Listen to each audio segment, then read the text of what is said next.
Hello everyone, how are you doing? This is MD Tech here for another quick tutorial. In today's tutorial, I'm going to show you guys how to insert images into a Google Doc.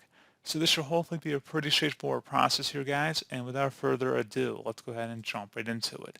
So all you have to do is select the Insert tab up at the top, select Image, and now you have various options here. So if you want to search the web, you can select that option in order to actually search Google Images to upload an image directly to your Google Doc. You can also upload directly from your computer by selecting that first option there. And as long as you have a JPEG or PNG or another compatible image file type, you can upload it directly into Google Docs. Something else, if you go back under Insert here, you can select if you have any images in your Google Drive or Google Photos.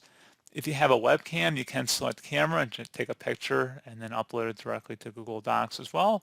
And if you have a direct URL, you can do that as well and then just input in the URL and it should upload immediately to your Google Doc page.